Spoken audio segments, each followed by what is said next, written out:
परमात्मा को पाने तथा उसका वास्तविक लाभ प्राप्त करने के लिए पवित्र बाइबल में प्रमाण है कि प्रभु ने मनुष्य को अपना ही स्वरूप बनाया। 6 दिन में सृष्टि रचकर 7वें दिन विश्राम किया। कुरान शरीफ में प्रमाण है कि हजरत मोहम्मद को खुदा स्वयं कह रहे हैं कि मैंने तुम्हें उस परमात्मा की महिमा बताने के लिए भेजा है। वो परमात्मा कबीर है जिसने 6 दिन में सृष्टि रची तथा 7वें दिन तख्त पर जा विराजा। उसकी खबर किसी बाखबर से पूछकर तो देखो। कृपया अवश्य सुनिए जगत गुरु तत्वदर्शी संत रामपाल जी महाराज के अमृत वचन। जिसने वो स्थान देख लिया, यहां दिल नहीं लग सकता उस प्राणी का। अब वो अपनी वो देखी हुई, ये तो काल का लोक है, ये तो ऐसा है, 2 दिन का यहाँ जीवन है, इस तरह की अपनी उस बात को बहुत याद रखे हुए और जन जन को सुनाने की चेष्टा कर रहे हैं।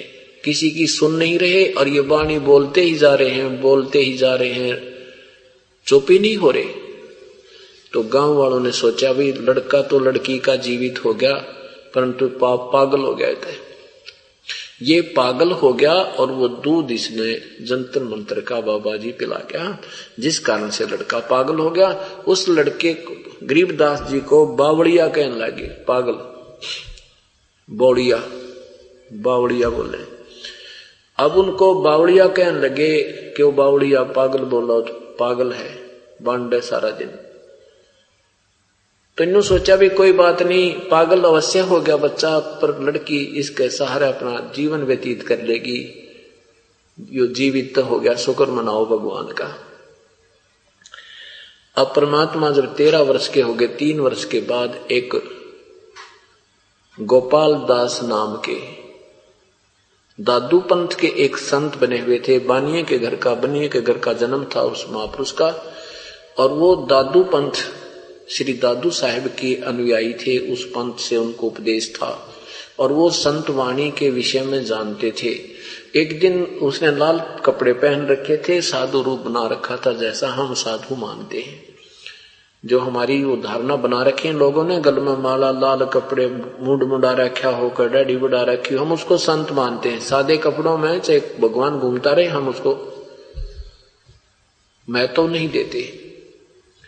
तो वो संत रूप में वहां किसी घर में आकर रुके किसी के, तो उस व्यक्ति ने जिक्र किया कि हमारे चौधरी साहब का दोता पागल कर दिया किसी संत ने, और संत की विद्या को संत ही काट सकते हैं। आपसे हम प्रार्थना करते हैं अगर आप कुछ रजा बख्शो तो उस लड़की के लड़के को आपको दिखा दें। तो गोपाल दास जी ने कहा कि बुला लाओ, कोई बात नहीं, हम अवश्य उसको देखेंगे। अब गरीबदास जी के नाना जी 5-7 और व्यक्ति मौजूद से बच्चे को लेकर संत के पास पहुंच गए। संत जी ने पूछा कि वो कौन मिला था आपको, वो कौन संत था बेटा, जैसे बात कर इसको पूछूं ये क्या बोल लगा, और किसने तेरा ये हाल कर दिया, किसने पागल कर दिया तू बेटा, मुझे बता। तो क्या बताते हैं, हम सुल्तानी नानक तारे दादू को उपदेश दिया, जात जुलाहा भेद न पाया, वो काशी माहे कबीर हुआ। क्या बताते हैं, जिन्होंने मुझे, हम सुल्तान इब्राहिम अधम और दादू जी और नानक जी को जिन्होंने पार किया, वही मुझे आकर मिला। और वो कौन था, वो काशी में जो कबीर था, जुलाहा। अब दादूपंथी 10-20% व्यक्ति ये कहते हैं कि उनको तो बूढ़ा बाबा मिला था, कबीर जुलाहा नहीं मिला था। किनको, दादू जी को।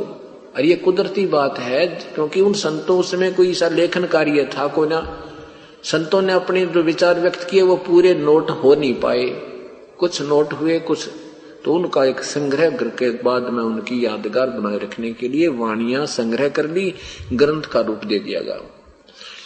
तो उसमें लिखा है, उसमें वाणी में दादू साहब ने बहुत कुछ विवरण दिया है। तो वो क्या मानते हैं कि तो वैसे लिख दिया होगा, एक कबीर साहब संत थे इसलिए उनके विषय में लिख दिया होगा, जबकि स्पष्ट लिखा है कि जिन मुझको निज नाम दिया सोए सतगुर हमार, दादू दूसरा कोई नहीं वो कबीर सिरजनहार। अब क्या बताते हैं कि हम सुल्तानी नानक तारे दादो को उपदेश दिया, जात जुलाहा वेद न पाया काशी माहे कबीर हुआ। फिर आगे क्या बताते हैं, अलल पंख अनुरागे है सुन मंडल रथीर, दास गरीब उधारिया सतगुरु मिले कबीर। गैबी ख्याल विशाल सतगुरु अचल दिगंबर थीर हैं, भक्ति हेत कायादर आए अवगत सहत कबीर हैं। नानक दादू अगम अगादू तेरी जहाज खेवट सही, सुख सागर के हंस आए भक्ति हिरंबर उर्धरी, कोटि भानु पर कास पूर्ण, रोम रोम की लारे है अचल अभंगी है सतसंगी, अवगत का दीदार है। धन सत्य गुरु उपदेश देवा, 84 भ्रम मेटहि, तेज पुंज तन देह धर कर, इस विधि हमको बैठही। शब्द निवास आकाश वाणी, यो सतगुरु का रूप है, चंद सूर ना पवन पानी, ना जा छाया धूप है।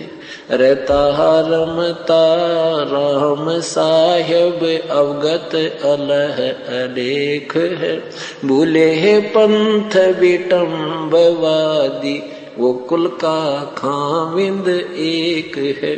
रोम रोम में जाप जप ले, अष्ट कमल दल मेल है, सुरत निरत को कमल पठावो, जादी पक बिन तेल है। हरदम खोज हनोज हाजर, तरवणी के तीर हैं, दास गरीब तबीब सतगुरु बंदी छोड़ कबीर हैं। हरदम खोज हनोज हाजर, तरवणी के तीर हैं, दास गरीब तबीब सतगुरु बंदी छोड़ कबीर हैं। क्या बताया कि गैबी ख्याल विशाल सतगुरु अचल दिगंबर थीर हैं। गैबी ख्याल यानी ये एक विशेष विचार हैं, गुप्त विचार हैं, इनको कोई नहीं समझ सकता। और अचल दिगंबर थीर हैं, वो परमात्मा पूर्ण ब्रह्म सदा सथाई अर्थात अविनाशी हैं।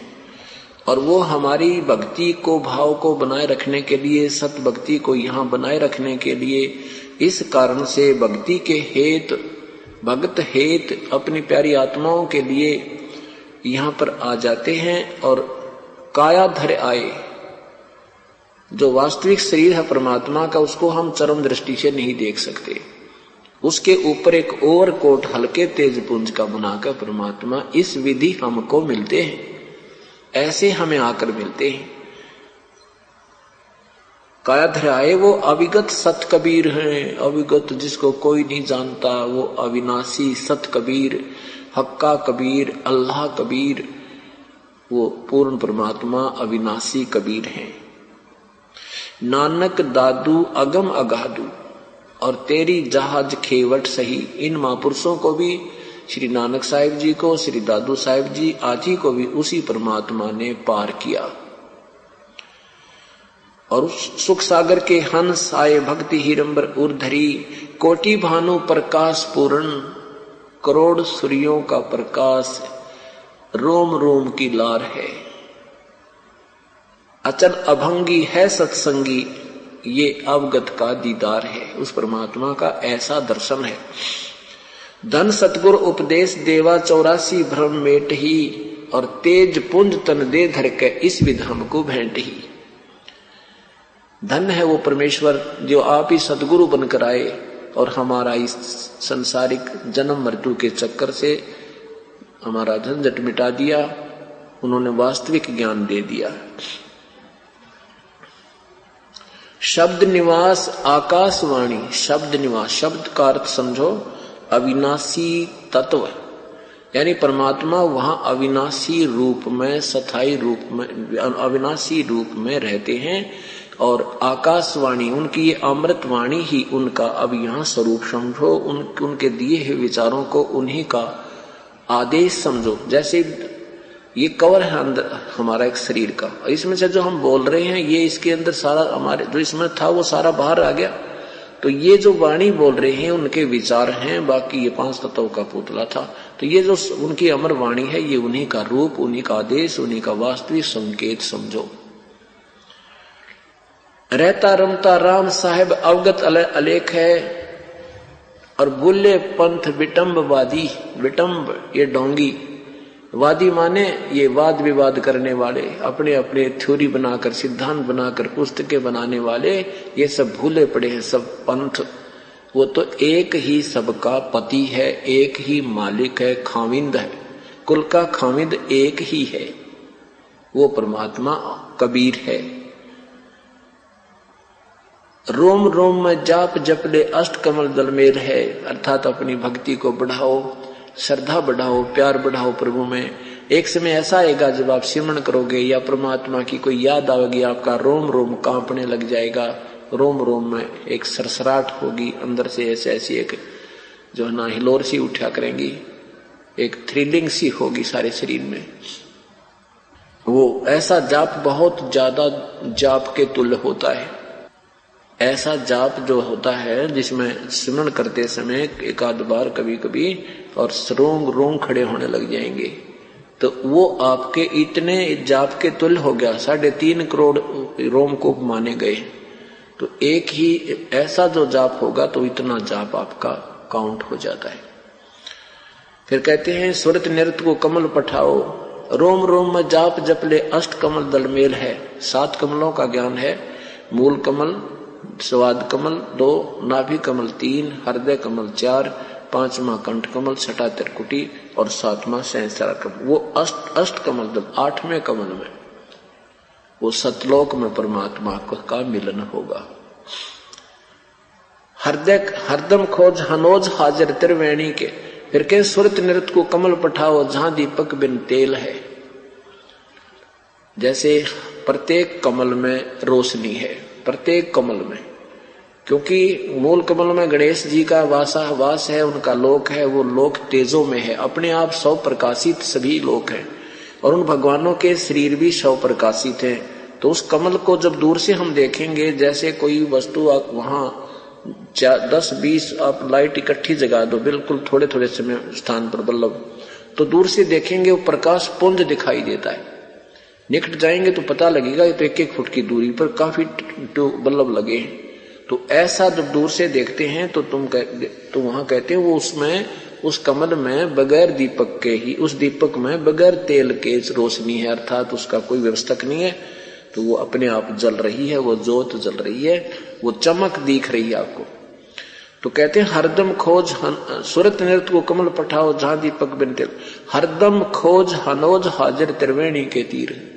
हरदम प्रत्येक श्वास के द्वारा उस परमात्मा की भक्ति करो और उसको पाने की एक इच्छा विशेष रखो। तो वो त्रिवेणी के तीर है। इस एक ब्रह्मांड में ही त्रिवेणी बनी है, 3 रास्ते हैं। तो वहां उस त्रिवेणी के ऊपर आपको त्रिकुटी में आपको परमात्मा मिलेगा, और वहां से वो ही परमेश्वर आपको ब्रह्मरंध्र खोलकर आगे ले जा सकता है, और कोई मार्ग नहीं है। तो वो इस दास के रूप में आपको वहां मिलेंगे परमेश्वर, पूर्ण संत के रूप में। और जो काल की भक्ति करते हैं, काल उनके रूप में फिर वहां काल भी मिलता है, वो उनको उसी स्थान पर ले जाता है, उनका गाइड बनकर। जिस देव की उसने भक्ति की है उसी के वहां छोड़ देता है। ऐसे परमात्मा अपने हंस को फिर सतलोक ले जाता है और वो उस गुरु के ही रूप में आपको वहां परमात्मा दर्शन देते हैं। इसी कारण इन संतों ने गुरु का ही रूप भगवान मान लिया और उस वास्तविक परमात्मा से उच्च परिचित नहीं हो पाए। उसके विषय में कौन बताया कि हरदम खोज हनोज हादर त्रिवेणी के तीर है, दास गरीब तबीब सतगुरु बंदी छोड़ कबीर है। अब इन बातों को सुनकर फिर क्या बताते हैं, गरीबदास जी अपनी अमृत वाणी सुना रहे हैं और वो सुनने वाला भी गदगद हो रहा है। सामने बैठा है वो महापुरुष, लेकिन वो गांव वाले तो बेडका गबीन बजावे ऐसे बैठे सुन रहे हैं, ये क्या कह रहा है, हमने तो कुछ समझ में नहीं आ रहा है।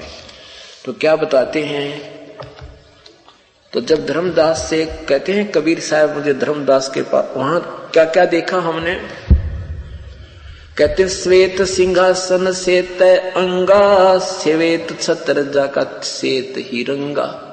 सेत यानी श्वेत, कबीर गरीबदास साहिब जी उस महापुरुष को अमृतवाणी सुना रहे हैं।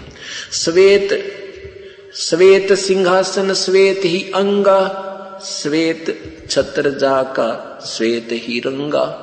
उस परमात्मा का श्वेत सिंहासन है और श्वेत ही उनका रूप है और सब अंग भी श्वेत ही है, उस परमात्मा के सफेद हैं। श्वेत सिंहासन श्वेत ही अंगा, श्वेत छत्र जाका श्वेत ही रंगा। उनका छत्र भी श्वेत सफेद ही है। श्वेत खवास श्वेत ही चौरा, श्वेत पोप श्वेत ही भौरा। श्वेत नाद श्वेत ही तूरा, श्वेत सिंहासन नाचे ऊरा। वहां पर कहते हैं जो ये नकली यहाँ के सांग हैं उनसे अच्छा उस परमात्मा के दरबार में हर व्यवस्था है। फिर क्या कहते हैं कि श्वेत नदी जहाँ श्वेत ही वृक्षा, श्वेत चंदन जहाँ मस्तक चर्चा। श्वेत सरोवर श्वेत ही थाना, श्वेत तजा और श्वेत निशाना। गरीबदास श्वेत सरोवर श्वेत ही हंसा, श्वेत जाका सब कुल वंशा। उस परमात्मा का वहां कुल, उसकी जो संतान है उनकी शब्द से उत्पत्ति हुई है वो सारी सफेद रंग की हैं, यानी उनका 10-16 सूर्य जितने प्रकाश है, इतना सुंदर शरीर है और बाकी सब सफेद ही सफेद सब चीजें यानी तेज पुंज से बने हुए सब है। वहां श्वेत सरोवर श्वेत ही हंसा, श्वेत जाका सब कुल बंसा। श्वेत मंदिर चंद्र ज्योति, श्वेत माणिक मुक्ता मोती। श्वेत गुमट वहां श्वेत ही सथाना, श्वेत ध्वजा वहां श्वेत निशाना। गरीबदास ये धाम हमारा, सुर नर मुनि जन करो विचारा। कि ये ऐसा स्थान ये धाम है हमारा और तुम सोचो सुर नर यहाँ के देवता और मुनिजनों तुम भी विचार करो तुम कहाँ घूम रहे हो, ये मार्ग ठीक नहीं है।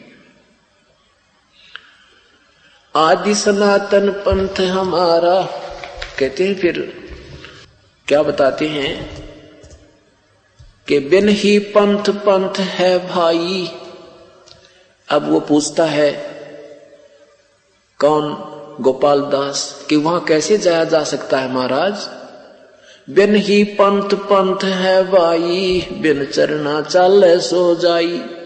वहां कोई मार्ग मुर्ग कोई नहीं यहाँ वाला, वो तो परमात्मा और बिना चरणों के यानी ऐसे आकाश में उड़कर जाया जाता है।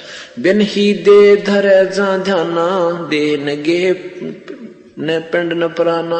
पिंड ब्रह्मंड वाका नहीं बानी, बाक नहीं बानी, मन बुद्धि सेती अगम निशानी। अलफ इलाम गाम ने गेहा, गगन मंडल में जुड़िया स्नेहा। एता इलम जो दिखलावे, सो सतगुर साचा कहलावे। गरीबदास मन धरे न धीरम, अधर धार पंथ बाट कबीरम। इस परमात्मा की वाणी जो हमारी बातों पर कोई डटता है कोई ना, हमारे इस बातों पर विश्वास नहीं करता, उस परमात्मा ये धीर नहीं धरते, नहीं किसने सुना है, हमने तीन सहस्रार कमल से आगे कोई सुना ही नहीं है। तो कहते अधर धार वो बाट कबीरम, परमात्मा का जो बाट यानी रास्ता बहुत आगे है। क्या कहते हैं, कह कबीर पुरुष वरियम, गरीबदास एक नौका नामम। एक नाम की नौका जो पार करेगी, मेरे कबीर परमात्मा ने मुझे ये बताई। तो कहते कौन सा मार्ग है प्रभु के पाने का?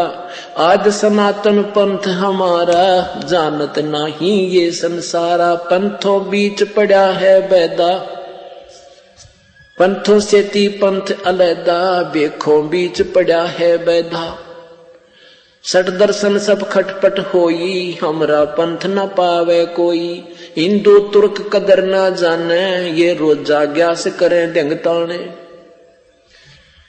दोनों दीन यकीन न आशा, वो पूर्व व पश्चिम निवासा, दहु दीन का छाड़ा लेखा, उत्तर दक्षिण में हम देखा, गरीब दास हम निश्चय जाना, चारों कोट दसों दिस ध्याना। कहते क्या बताना चाहते हैं आदरणीय गरीबदास साहब जी कि हमारा तो आदि सनातन पंथ है, हमारा सबसे पुरातन, जिस मार्ग को कोई भी नहीं जानता, सृष्टि भी ना रची थी उस समय का ही यही मार्ग है, यही साधना है।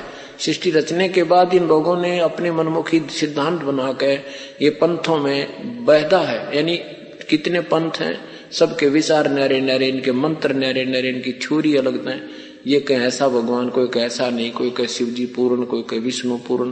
कहते हैं बेखों बीच पड़ा है बैदा, सठ दर्शन सब खटपट होई, हमरा पंथ न पावे कोई। सठ दर्शन ये संत जो है तीनों गुणों के उपासक, ये सारे विनाश को प्राप्त होते हैं, इनको रास्ता ठीक नहीं मिला। हमारा पंथ हमारे बिना कोई पा नहीं सकता। कोई कहता है पूर्व में मुंह करके नहीं बैठे मुसलमान, कोई कहते हैं दक्षिण की तरफ मुंह करके नहीं बैठे, हिंदू कहते हैं साधना कर दक्षिण की तरफ मुख नहीं करना चाहिए। उधर रावण हुआ था, तुम रावण से इतने डरते हो, कमाल की बात है, मुंह बिना करे इधर कोई बात है यार। तो और कोई कहे पश्चिम में ऐसे मुंह नहीं होना चाहिए, कोई कहे पूर्व की तरफ। कहते हैं हमने तो भगवान सब स्थान पर देखा, किसी तरफ ध्यान करो, किसी तरफ बैठ कर उसकी याद करो, उसकी याद हृदय से कीजिए तो सफल हो गया, अन्यथा इन बनावटी दहने बामे में कुछ नहीं रखा। अब इन बातों को सुनकर और वो दादू साहब का जो न्यायी थे गोपाल दास तो चक्कर में पड़ गया, अभी तो बालक नहीं है, ये तो बहुत अनमोल बातें कह रहा है। तो उसने कहा कि गांव वालों, ये बावला को नहीं, ये पागल नहीं है, पागल तो तुम हो गए, तुम समझ नहीं सके इस अमृतवाणी को। तो 60 साल के वृद्ध ने, गोपाल दास महात्मा ने उस 13 साल के बालक के आगे करबद्ध खड़ा होकर कहा, हे प्रभु ये अमृतवाणी लिखवा दो, आने वाले समय में कलयुग में उद्धार होगा जीवों का। गरीबदास जी चुप हो गए, चल पड़े। गोपाल दास 60 साल का महात्मा हाथ जोड़े पीछे पीछे, महाराज जी लिखवा दे वाणी, मैं लिख लूंगा और दुनिया के काम आएगी आपकी अमरवाणी। तो कहते हैं तीसरे दिन 3 दिन तक वो महात्मा इसी ताक में रहा, कद इनका मूड बने लिखवाने का। तीसरे दिन कहा गोपाल दास अगर पूरी लिखे तो भाई, कदे बीच में छोड़ कर भाग जाए तो। हक नहीं महाराज, जैसे आप कहोगे इतने, मैं आपका अपना मन तो समर्पण क्या है, अपना जीवन ही मालिक के निमित्त लगा रखा है, कोई काम नहीं, मैं बच्चे से फारिग हो चुका हूं, सारे काम से मैं निवृत्त हो चुका हूं। तो गरीबदास जी महाराज के ही एक बाग था बेरी का, उसमें एक जाटी का वृक्ष था, उसके नीचे बैठ के वहीं गांव के साथ में ही कहते हैं परमात्मा गरीबदास साहेब आंखों देखा हाल बोला करते थे और गोपाल दास जी लिखा करते थे, और वो आज सदग्रंथ साहिब रूप में हमारे पास विद्यमान है। कुछ शेष वाणी बाद में बोली गई, वो भी लिखी गई हैं। तो मैक्सिमम ये रचना जो है एक स्थान पर बैठकर की गई है। तो इस प्रकार गांव वालों ने जब समझा, फिर भी ना माने गांव वाले, तो अभी 60 साल का बाबा जी भी पागल हो गया इस बालक की, ना पीछे पीछे फिर है, बता आए थे इलाज करवाने, ये भी बावड़ा हो गया। तो हमारी इतनी ही वृत्ति, हम इतना ही ज्ञान जानते हैं, क्योंकि इस रहस्य को वही जान सकेगा जो परमात्मा से परिचित या उसका कृपा का पात्र होता है।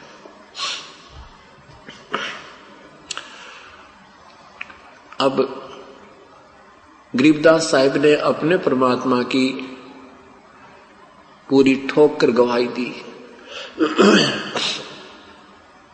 कि इसी परमात्मा ने श्री नानक साहिब को पार किया, इसी परमात्मा ने दादू साहिब को पार किया। अब आपको आदरणीय नानक साहिब जी को कैसे परमात्मा मिले थे ये कथा और सुनाते हैं, क्योंकि जब तक हम अपने परमात्मा के परिचित नहीं होंगे और हमारा दिल नहीं मानेगा कि सचमुच ये तो मालिक ही है, तब तक हमारी दृढ़ श्रद्धा नहीं हो सकती। और सच्ची श्रद्धा बिना भगवान में लेना, फिर अनन्य मन से हम भक्ति करेंगे। जब हमारा निर्णय हो जाएगा सचमुच परमात्मा यही है और दूसरा है नहीं, तभी हम भक्ति के योग्य होंगे। इसी प्रकार गीता जी में लिखा कि अर्जुन, जब तू नाना प्रकार के भ्रमित करने वाले शास्त्रों से हटकर तेरी बुद्धि एक ही तत्व ज्ञान पर रुक जाएगी, उस समय तो तू साधक होगा, तब तो तू योगी होगा, तब तो तू भक्ति के योग्य बनेगा, तू डगमग नहीं होगा, फिर अनन्य मन से ढंग से लग जाएगा।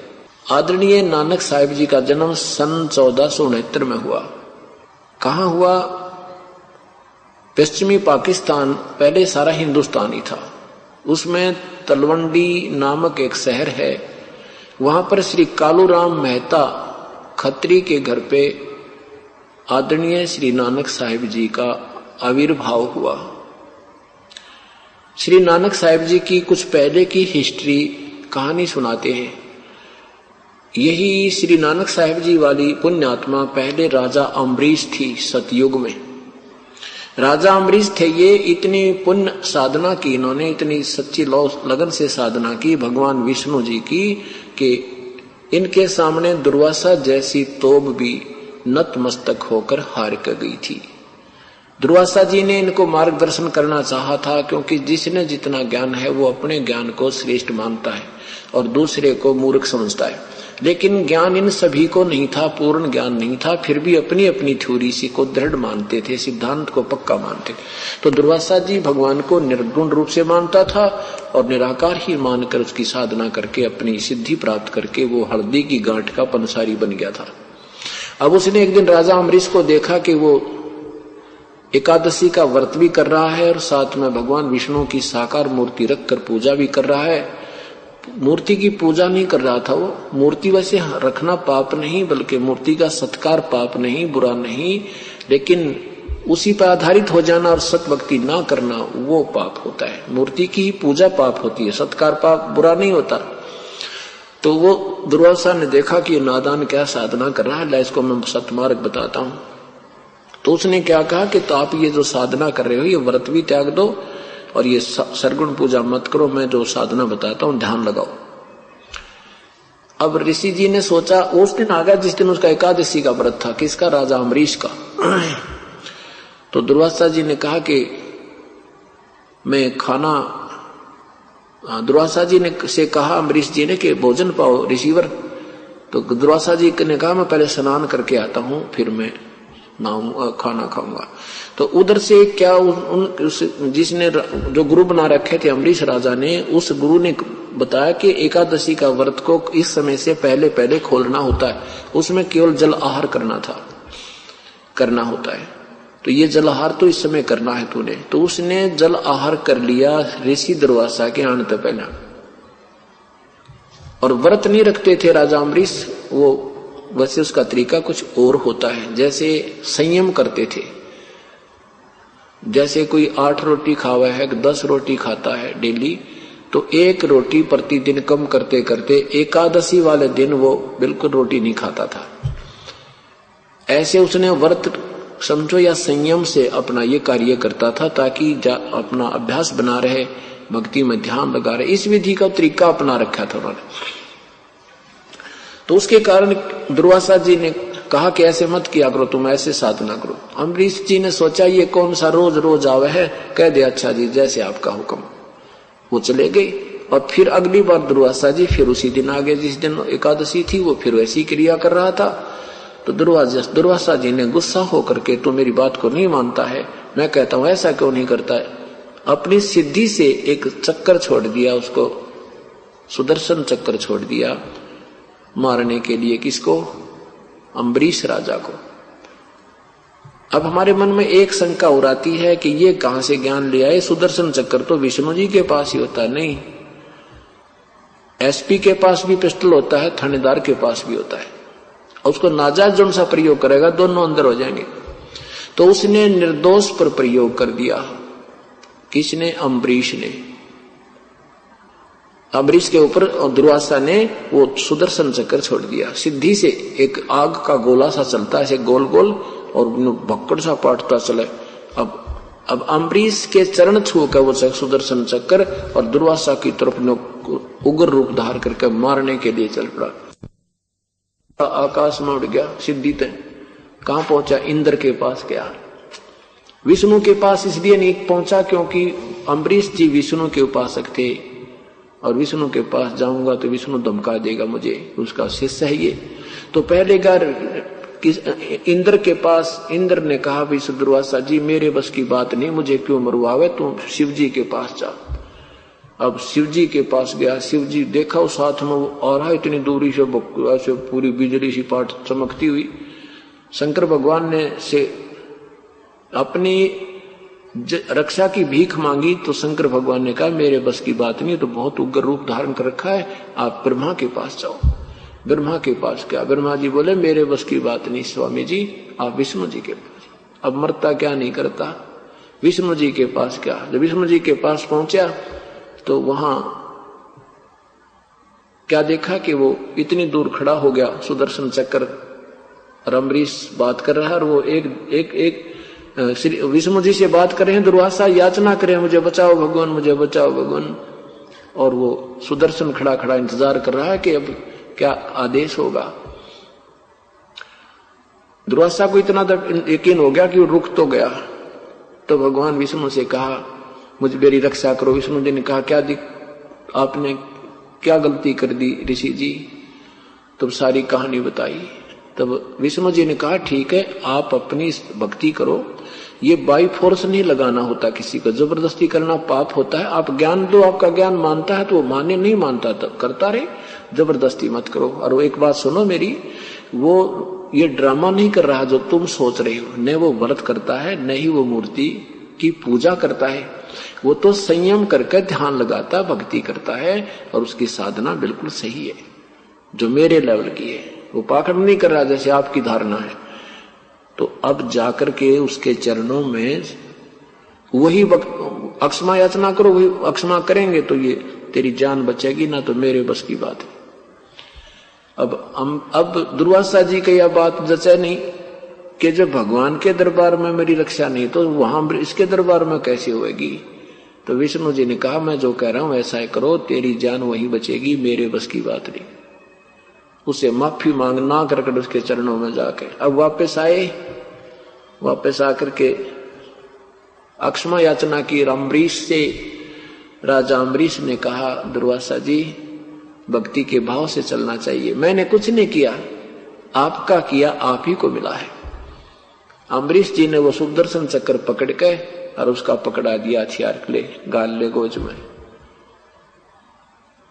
ऐसे महापुरुष हुए और इसके कारण फिर वो पूरा सतयुग में स्वर्ग में रहे। उसके बाद त्रेता युग में राजा जनक बने। अपनी वो पुण्य मलाई खा करके राजा अम्बरीश जी फिर राजा जनक बने। और राजा जनक बने तब भी वो काफी राजा थे, काफी रानियां थी, लेकिन श्रद्धा भक्ति की, क्योंकि पहले की हुई आस्था भगवान की भक्ति की फिर भी विद्यमान रहती है। वो तड़प थी, ऋषियों से पूछते थे मुझे भक्ति मार्ग बता दो, तो अष्टावक्र मिले उनको, उन्होंने विधि बताई, उस कारण फिर वो साधना करते थे। तो उस समय बहुत अच्छे महापुरुष थे जो सीता जी के मुंह बोले माता पिताजी कहलाते थे। अब राजा जनक से सुखदेव जी ने भी उपदेश प्राप्त किया था जो आकाश में उड़ जाता था। राजा जनक जब जाने लगे यहां से, काल का ऐसा छल है, जब यहां से अपनी भक्ति पूरी करके उनका समय पूरा हुआ तो विमान आया उनको लेने के लिए स्वर्ग के लिए। जब स्वर्ग में जा रहे थे तो काल ने ऐसा जाल फैला रखा है कि इनको सबका झाड़ा ले दूं। उनका विमान, राजा जनक जी का विमान ऐसे नरक के पास से गुजरा दिया, भेज दिया कि वहां 12 करोड़ आत्माएं रो रही थी, चिल्ला रही थी, मर गई हमें बचा लो, आए हमें बचा लो। अब संत का हृदय विनम्र हो जाता है, बहुत दयालु होता है। और उस राजा जनक ने उन पायलटों से कहा भी पायलटों रोक, कोई सा विमान नहीं आ पाए। उन्हें विमान रोक दिया। कि ये कौन, किसकी रोने की आवाज आ रही है। पता किया, उन्होंने बताया जी ये तो एक नरक है, इसमें अपना किया हुआ दंड भोग रहे हैं। राजा जनक कहते हैं कि इनको छोड़ दो सबको। अब वो पार्षद कहने लगे, वो फरिश्ते कहने लगे, राजन ये यहाँ तुम्हारा राज नहीं चलेगा, तुम्हारा आदेश नहीं चलेगा यहाँ पर, यहाँ तो धर्मराज का चलता है। तो उन्होंने कहा धर्मराज से मेरी प्रार्थना करो। धर्मराज से अर्ज की कि राजा जनक जी आगे नहीं आ रहे हैं, वो कहते हैं इनको छोड़ दो, नहीं तो मुझे भी यहीं उतार दो। अब धर्मराज आ गया, कहने लगा राजन ये अपनी कर नहीं पा रहे हैं, या जो जिसने जैसा किया उसका भोगना ही पड़ता है, इनको नहीं छोड़ा जा सकता, आप चलिए अपने स्वर्ग में, आपका स्थान तैयार है। राजा जनक ने कहा मैं नहीं जाऊंगा, इनको भी मेरे साथ ले चलो। तो धर्मराज ने कहा कि इसके प्रतिफल में आपने पुण्य संकल्प करने होंगे अपने।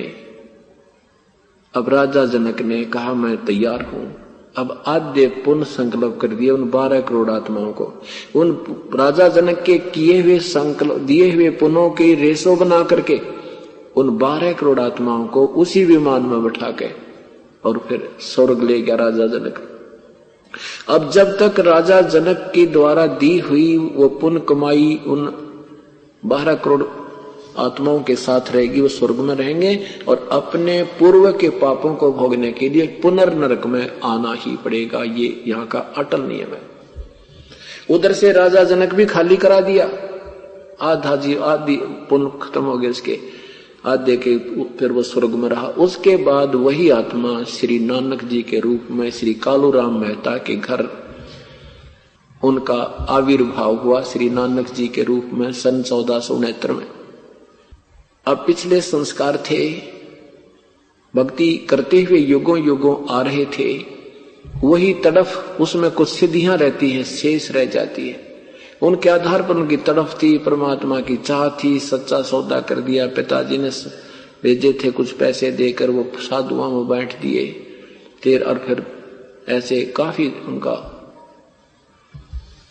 ऐसे महिमा का वर्णन आता है। नानक जी की शादी हुई, 2 पुत्र हुए।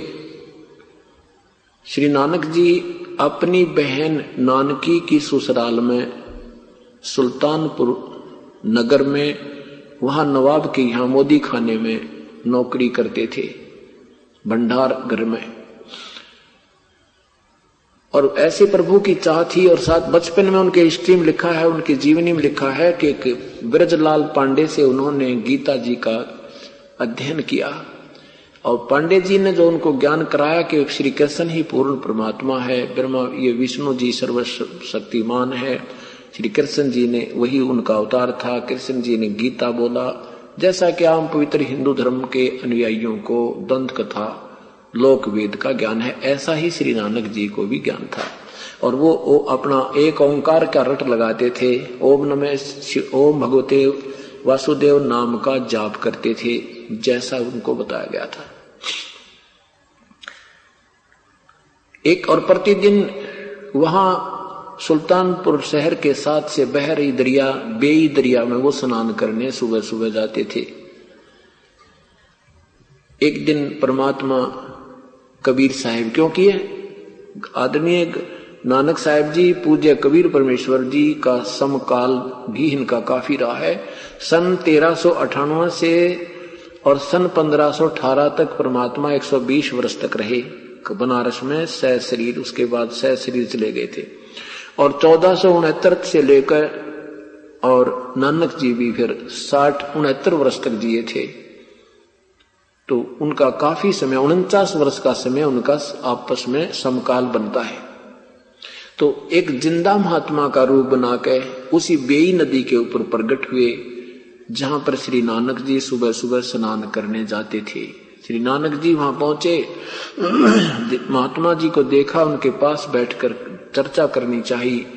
तो कबीर साहब ने एक जिंदा महात्मा के रूप में थे और नानक साहब जी वहां बैठ के अपना नहा धोकर प्रथम बार स्नान करके और चिंतन कर रहे थे। चिंतन करने के बाद नानक जी ने उनसे पूछा कि हे महात्मा जी, मैं कुछ आपसे भक्ति मार्ग पूछना चाहता हूं। कबीर परमात्मा ने कहा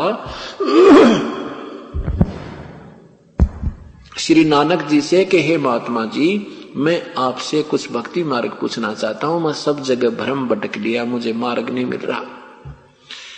अब श्री नानक जी ने सोचा भी जब ये मुसलमान साधु और ये ऐसी साध मेरे से पूछ रहा है, तो उन्होंने पता था कि जैसे अपना ज्ञान होता है कि मुसलमानों को भक्ति मार्ग का ज्ञान नहीं है और हमारी गीता जी में श्रेष्ठ ज्ञान है, मैं इसको समझा दूं, इसका उद्धार हो जाएगा।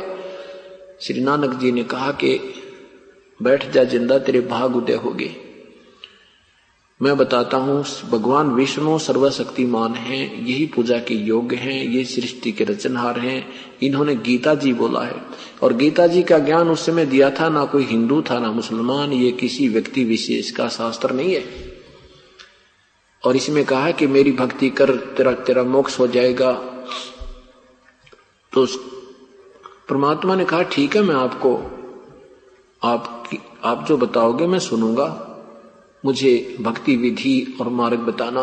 तो श्री नानक जी ने कहा कि पहले मुझे गुरु बनाना पड़ेगा तुझे, तब मैं तुझे नाम आदि दूंगा जब ये कामयाब होगा, क्योंकि गुरु के बिना भक्ति सफल नहीं होती। तो परमात्मा ने कहा ठीक है, मैं आपको गुरु धारण करता हूं, मुझे तो कल्याण चाहिए अपना। तो कबीर साहब ने कहा कि मैं कुछ अपनी शंका समाधान चाहूंगा ताकि मैं आपकी शरण दृढ़ता से ग्रहण कर सकूं। तो परमात्मा ने कहा कि आप जो साधना कर रहे हो, कहां जाओगे नानक जी? कि स्वर्ग जाऊंगा। तो स्वर्ग में कितने दिन रहोगे? स्वर्ग में अपनी जितनी पुण्य कमाई होगी उतने दिन रहूंगा। फिर कहां जाओगे? फिर क्या पता कहां जोनी मिलेगी। तो परमात्मा ने कहा कि आपके विष्णु जी भी नाशवान हैं और ब्रह्मा जी भी नाशवान है, शिव जी भी नाशवान है।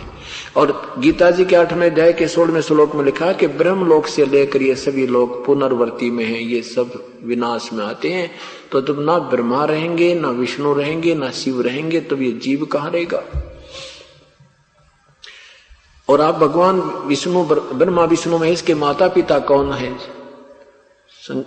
श्री नानक जी कहते हैं ब्रह्मा विष्णु महेश के कोई माता पिता नहीं। जैसे हम ये दंत कथा लोक वेद सुना करते, ऐसी पट्टी सब ताई पढ़ा रखी इन पांडवों ने, तो वो कहते हैं कि कोई माता पिता नहीं, अजरो अमर है, इनका कोई जन्म मृत्यु नहीं होती, ये तो अविनाशी है। श्री कृष्ण जी अविनाशी है। तो परमात्मा ने कहा कि गीता जी का ज्ञान किसने बोला? श्री कृष्ण ने बोला। श्री नानक जी ने कहा, परमात्मा ने पूरी कहानी सुनाई कि श्री गीता जी का ज्ञान श्री कृष्ण जी ने नहीं, इसमें काल ने प्रवेश करके बोला। 11वें अध्याय के 32वें श्लोक में लिखा है कि मैं काल हूं, सबको खाने के लिए आया हूं। क्या श्री कृष्ण जी काल थे? अब श्री नानक जी एकदम स्तब्ध हो जाते हैं कि सचमुच श्री कृष्ण जी तो काल नहीं थे। फिर कहा कि 4थे अध्याय के 5वें श्लोक में लिखा कि अर्जुन, तेरे और मेरे बहुत जन्म हो चुके हैं, तू नहीं जानता, मैं जानता हूं। ये स्वयं कहता गीता बोलने वाला प्रभु कि मैं तो नाशवान हूं। फिर बताया कि देवी भागवत 3रा स्कंद में भगवान विष्णु स्वयं कहता है, ब्रह्मा जी बता रहे हैं कि विष्णु जी ने जब माता को देखा तो ये कहता है कि मुझे याद आ गई कि ये अपनी माँ है और मैं छोटा सा बालक था, उस समय ये मुझे पालने में झुला रही थी, मैं अपने पैर के अंगूठों के मुख में चूस रहा था। विष्णु जी स्तुति करते हैं, हे माता तुम शुद्ध स्वरूपा हो, ये संसार तुम्ही से उद्भासित हो रहा है, मैं ब्रह्मा और विष्णु हम तो आप ही से उत्पन्न हुए हैं। हमारा तो जन्म और मृत्यु होता है, हमारा तो आविर्भाव और तिरोभाव हुआ करता है। आविर्भाव माने जन्म, तिरोभाव माने मृत्यु। हम अविनाशी नहीं हैं। भगवान शंकर कहते हैं, हे माता जब ब्रह्मा आपसे उत्पन्न हुआ और विष्णु जी आपसे उत्पन्न हुआ तो ये तमोगुण भगवान शिव जी भी तापी का बेटा हुआ। शिव पुराण के 6 रुद्र संहिता के अध्याय नंबर 6 और 7 में लिखा है कि सदा शिव और दुर्गा से इस प्रकृति तय विष्णु जी की उत्पत्ति हुई और इसी प्रकार ब्रह्मा जी कहते हैं मेरी भी उत्पत्ति की। आप इनको अजरोमर बता रहे हो। फिर गीता जी के अध्याय नंबर 7 के 12 और से 15 तक मंत्र में कहा है कि इन तीनों गुणों की भक्ति मूर्ख लोग करें, रजगुण ब्रह्मा, सतगुण विष्णु, उत्तम गुण शिव जी। इसलिए कहा कि उस परमात्मा के विषय में किसी तत्वदर्शी संत की खोज कर 4थे अध्याय के 34वें श्लोक में मैं नहीं जानता। गीता बोलने वाला प्रभु अपनी असमर्थता व्यक्त कर रहा है। और 15वें अध्याय के 4थे श्लोक में कहा कि तत्वदर्शी संत की प्राप्ति के उपरांत उस परम पद परमेश्वर की खोज करनी चाहिए, जिसमें जाने के बाद फिर पुनः लौटकर संसार में नहीं आते, उनका जन्म मृत्यु कभी नहीं होता। वो तेरे भगवान को पता नहीं और ना वो आपको पता, तो आपका मोक्ष हो ही नहीं सकता। 18वें अध्याय के 62वें श्लोक में कहा कि हे अर्जुन, तो सर्वभाव से उस परमेश्वर की शरण में जा, जिसकी कृपा से तू परम शांति और शाश्वत स्थान सतलोक को प्राप्त होगा। और मैं वही परमात्मा हूं और मैं उसी का अपना ही सत संदेश लेकर आया हूं। मैं वो तत्वदर्शी संत हूं, मैं भगवान हूं। अब पहली बार कोई ये बात सुना तो कुनीन कैसी कड़वा मुंह होता है। अब नानक जी कहने लगे, जिंदा तू ज्यादा मत बोले, और तू आपको ज्ञान ही नहीं हमारे शास्त्रों का, तू क्या जाने, कभी देखा ना, तेने गीता उठा कर देखी नहीं, ज्यादा ऐसे ज्यादा मत बोले। तो परमात्मा उठकर चल पड़े। उनकी वार्ता सुनने के लिए वहां स्नान करने वाले 10-20 व्यक्ति और बैठ गए। तो बाद में नानक जी से पूछा कि ये कौन था नानक जी जो आपको गुरुजी कर रहा था? क्योंकि परमात्मा ने जिस भी प्यारी आत्मा को शरण में लिया है, उसको अपने को तो एक जीव कहा है, उनको एक भगवान और संत कहा है। ऐसे धर्मदास साहिब को बोला था। बाकी 4-5 बच्चों को मिले थे, इनको अपना सीधा ही परिचय दे दिया था। तो श्री नानक जी ने कहा कि अपना परिचय दिया परमात्मा ने कि मैं काशी में धानक का काम करता हूँ, जुलाहा हूँ और काशी से आया हूँ। मैं तो भक्ति मार्ग का भटका हुआ प्राणी हूँ, भक्ति अपने संत को ढूंढ रहा हूँ। उन्होंने अपना परिचय दिया था। तो कबीर साहब क्या कहा नानक जी ने कि ये काशी में नीच जात का धानक था, अपने आप को श्री कृष्ण से भी बड़ा बतावा था। भगवान विश्व कृष्ण जी को काल कह रहा था, ब्रह्मा विष्णु महेश को ये नासवान बताता है, बुद्धि भ्रष्ट है इसकी। तो ऐसे उठपटांग कई जो ना ऐसे अपशब्द कहे दाता के विषय में। और जब मैंने बताना चाहा तो उठकर चला गया। जिस कारण से जिस वार्ता से सिखों ने श्री नानक जी को कबीर परमेश्वर का गुरु मान रखा है, इतनी सी वार्ता पे। उसके बाद क्या हुआ कि श्री नानक साहिब जी को बेचैनी होगी, घर जाकर के वो गीता जी के श्लोक देखे। फिर वो उस पांडे से पूछा, वो रुद्र संहिता 6 और 7वें अध्याय को सुना मुझे एक बार, किसी पांडे से पूछा नानक साहिब ने, वो पढ़कर सुनाया कि इसका अर्थ क्या बनता है। वो हिंदी बनाया कि शिव और सदाशिव से और प्रकृति देवी से विष्णु की उत्पत्ति हुई। और पांडे का विष्णु ने मना, विष्णु की उत्पत्ति कैसे हुई? यहां निरुत्तर पांडे भी हो गया। श्री नानक जी ने सोचा भाई सचमुच ठीक कह रहे थे वो तो, ये तो स्वयं भगवान कह रहा 11वें अध्याय के 32वें श्लोक में काल हूं, और 11वें अध्याय के 21वें श्लोक में कहता है अर्जुन देख रहा भगवान आप तो ऋषियों को भी खा रहे हो, देवताओं को भी खा रहे हो, कुछ आपकी जाड़ों में लटक रहे हैं, हे भगवान ये भयंकर रूप मेरे देखा नहीं जाता। अब श्री नानक जी की रात की नींद और दिन की चैन समाप्त होगी। अंदर से आत्मा से अर्ज करते हैं, परमात्मा एक बार फिर दर्शन दे दो, कति वाद विवाद नहीं करूंगा, आपसे पूर्ण मार्ग प्राप्त करूंगा। काफी दिन ऐसे तड़फ लगी रही, 6 महीने बीत गए। रोजाना नदी पर जाकर के, दरिया पर जाकर देख रहे हैं कि वो आ जाए तो मैं उनसे पूरी वार्ता करूं। एक दिन परमात्मा ने कृपा बख्शी, श्री नानक साहिब जी स्नान करने के लिए तैयार थे, नौकर उनके कपड़े लिए खड़ा था, परमात्मा ने दर्शन दिए। उस दिन केवल वो परमेश्वर श्री नानक जी को दिखाई दे रहे थे, अन्य को नहीं। और इस बात का नानक जी को पता नहीं कि ये अन्य को नहीं दिखाई दे रहे थे। अब जो ही वो दर्शन दिए तो स्नान ना करके नानक जी उनकी तरफ चल पड़े और बैठ गए वहां पर। नानक जी भी बैठ गए, परमात्मा भी, कबीर साहब जिंदा महात्मा रूप में बैठ गए। तब श्री नानक जी ने कहा कि जिंदा मैं तेरी बात मान लूंगा, परंतु मैं पहले एक लीला कर, मैं एक इस दरिया में छुपूंगा, मुझे ढूंढ देना। श्री नानक जी ने दरिया में छलांग लगाई और मछली रूप धारण कर लिया। परमात्मा ने उस मछली को अप स्ट्रीम की तरफ, जिधर से पानी आ रहा था उधर ही ले गए, अंदर ही अंदर। नानक जी उधर ही चल पड़े और वहां जाकर 3 किलोमीटर की दूरी पर जाकर उनको नानक जी बना लिया, बाहर बैठा लिया। उधर से दर्शकों ने देखा कि नानक जी ने तो छलांग लगाई थी, बाहर आया कोई नहीं, मर गया, डूब गया, डूब गया, डूब गया। हाहाकार मच की, गांव में बाजे, नगर में बाजे आए, भागे आए। तो वहां से नवाब ने भी सैनिक भेजे, गोताखोर ले गए, मछियारे भी भेज दिए।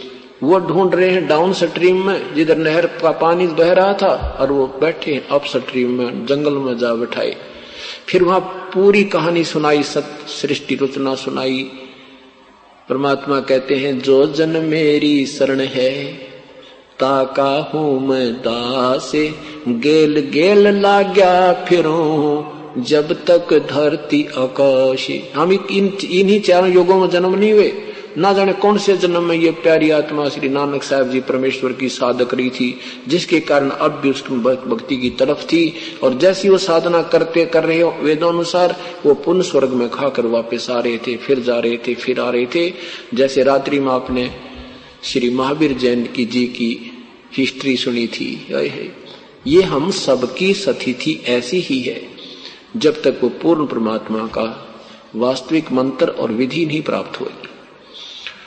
अब श्री नानक जी ने कहा, ठीक है जिंदा, तेरी बात में दम है, लेकिन मैं जब मानूंगा अपनी आंखों देख लूं। अब देखो, आज तक आपके अतिरिक्त किसी ने कोई ज्ञान नहीं दिया ये, और एकदम विश्वास होना मेरे बस की बात नहीं।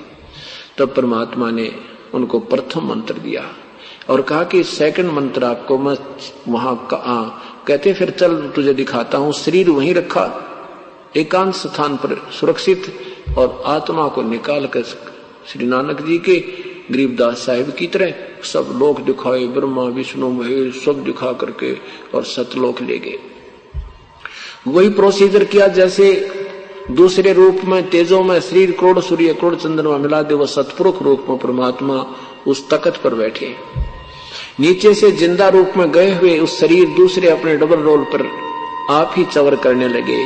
श्री नानक जी ने सोचा, ए हरब जेड़ा तख्त पे बैठा, और कबीर तो यहाँ, ये जिंदा तो यहाँ का कोई सेवक हो। श्री नानक साहब ने सोचा कि रब तो ये है जेड़ा तख्त पे बैठा। ओहो, कितना सुंदर शरीर, तेजो में शरीर, इनका देखते ही आनंद आते हैं। और ये जिंदा रूप में आया नीचे से, ये कोई फकीर, इनका कोई अनुचर होना, क्योंकि वो चंवर कर रहे। इतने में वो ओरिजिनल शरीर खड़ा हुआ और जिंदा वाला शरीर तख्त पर विराजमान हुआ, और वो प्रभु जो तेजो में शरीर युक्त था वो चंवर करने लगा। अब नानक साहब जी सोच रहे हैं कि बड़ी अजब लीला है कि भगवान और नौकर पे चंवर कर रहा है, साधु पर। इतने में वो शरीर उसमें समा गया, अकेले जिंदा रह गए। वो नीचे से गया हुआ शरीर की वेशभूषा, जिस वेशभूषा में थे वो ज्यों का त्यों बैठे हैं, चंवर स्वयं सेवा कर रहा है ऑटोमेटिक। अब श्री नानक जी ने कहा, हे भगवान, आप ही मालिक हो, आप मेरे लिए इतना कष्ट पाया आपने। हे परमात्मा, मेरे से बहुत आपके विषय में ऊट पटांग बात देने के लिए क्षमा करना मुझे। अब श्री नानक जी से परमात्मा ने कहा कि तुम मेरे बच्चे हो, और तुम्हें काल ने वहां डिवाइड कर दिया। अब हिंदू और मुसलमान तुम दो बना दिए, और इस काल का जाल है नानक जी, क्योंकि इस काल का और मेरा वचन हुआ था। इसने कहा था कि कलयुग में जीव तू कितने ले जाना वापस, और सतयुग में इससे पहले मत ले जाना।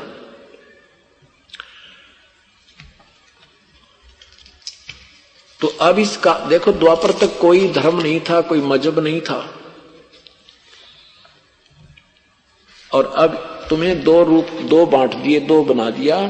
तुम मेरे बच्चे हो, और तुम्हारे को इसने जानबूझकर फंसा रखा है। पूरी सारी कहानी सुनाई कि मैं काशी में भी गया हुआ हूं, बनारस में, और वहां पर जुलाहे का धानक का काम करता हूं। और यदि आपने सतनाम चाहिए मेरे पास वहां आ जाना, काशी बनारस में, और वहां रामानंद जी मेरे गुरु हैं।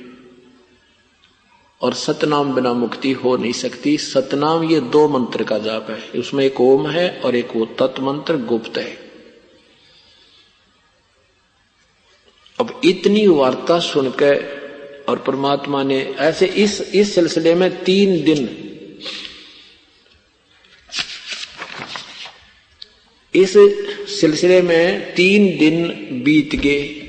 उधर से श्री नानक जी की टोह पड़ी, उनको मर्त जान लिया कि वो तो दरिया में डूब गया। अब तो हे भगवान क्या हो भाई, सारा हाहाकार मची हुई थी, शोक व्यक्त हो रहा था। तीसरे दिन वही परमात्मा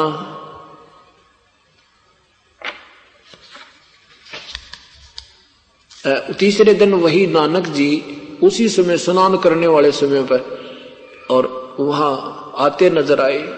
तो स्नान करने वाले लोगों ने देखा नानक साहब तो जीवित हैं, सब उसको देखने भागे, देखा सचमुच ये तो जीवित हैं। तो उनसे पूछा तुम कहाँ गए थे? उन्होंने कहा मैं सचखंड गया था, मेरा भगवान मुझे लेकर गया था, अब वो काशी में मिलेगा, मैं उसकी तलाश करूंगा। उधर से गांव की तरफ भाग लिए, यो हो भगवान श्री नानक साहब जी वापस आ गए हैं, दरिया में डूबे नहीं है। उनकी बहन जी भी भाग ली और सब देख नगर निवासियों का भी लाइन लाएगी, सब भागे भागे जा रहे हैं। अगले दिन अपनी ड्यूटी पर चले गए नानक साहब। अगले दिन अपनी ड्यूटी पर चले गए और वहां जाकर के खजाने का ताला खोल दिया, क्योंकि 3 दिन हो गया था लोगों को कोई वो सामान नहीं मिला था। तो नानक साहब ने भंडार घर खोल दिया कि ले जाओ, 1 2 3 11 12 13 तक गिरना बंद कर दिया, 13 वो सब लुटा लुटू के और पहन के जिंदा जैसा वेशभूषा, जिस वेशभूषा में भगवान थे वो जिंदे जैसी वेशभूषा बना के और शमशान घाट पर जाकर बैठ गए। अब शमशान घाट पर पहुंच गए तो उधर से सुल्तानपुर के नवाब को शिकायत होगी कि आपके खजानची ने, आपके मोदी खाने के नौकर ने आपका खजाना लुटा दिया और वो शमशान घाट पर जा बैठा। अब श्री नानक जी की नौकरी लगवाने में उनके जीजा जी, जिनका नाम श्री जयराम था, वो विटनेस थे, वो गवाह थे, वो उसके जो है जमानती थे। तो सुल्तानपुर के नवाब ने उनके जीजा जी को बुला लिया कि मेरे सामने अकाउंट कर तेरे रिश्तेदार का, और कमी पाओगी तो मैं तेरे ले लूंगा। अब अकाउंट करने लगे तो 760 रुपए उस प्यारी आत्मा नानक जी के खजाने सरकार की तरफ ज्यादा पाए। बोलो सतगुरुदेव की जय। अब पहले पुण्यात्मा होते थे, चाहे हिंदू थे मुसलमान थे, भगवान की चाह में तो हम धर्म मजहब में लगते हैं। सुल्तानपुर के नवाब को बड़ा दुख हुआ कि मैंने ऐसे फेथफुल नौकर पे, ऐसे भक्त आदमी पर अविश्वास किया, मैं पाप का भागी हो गया। उनको वहां से बुलाया गया कि एक बार मेरे को दर्शन दे जाएं। श्री नानक जी वापस आए। सुल्तानपुर के नवाब ने कहा कि भक्त मैंने तेरे पर शक किया, मैं अपनी क्षमा याचना करता हूं और आपके 760 रुपए सरकार की तरफ ज्यादा हैं, आप अपने ले लो और नौकरी पुनः करो। तब उन्होंने कहा कि अब सच्ची सरकार की नौकरी करूंगा, इस कच्ची की नहीं करूंगा, और ना मुझे 760 रुपये चाहिए तेरे। 760 रुपये बहुत होते हैं उस समय के, 760 रुपये आज के 70,000 रुपये, 76,000 रुपये समझो। तो इन्हों के इन्हों त्याग दिए कि मुझे नहीं चाहिए। और फिर वहां से पहली उदासी होती है, जैसे कोई चीज गुम हो जाए उसकी तड़फ में और उदास होकर बिल्कुल दुखी मन से चल पड़े। अब यूं तसल्ली होने के यूं भगवान और जुलाया दानक बन का काम करे या जैसे को नहीं, उनके यकीन नहीं हुआ कि भगवान ने मुझे यह बात सही कही होगी कि मैं काशी में रहता हूं, परंतु उसकी चाह और उस लोक की प्राप्ति, जैसे नानक जी ने कहा कि मुझे यहीं रख लो प्रभु, अब मत भेजो वापस, वहां तो बहुत बुरा हाल है।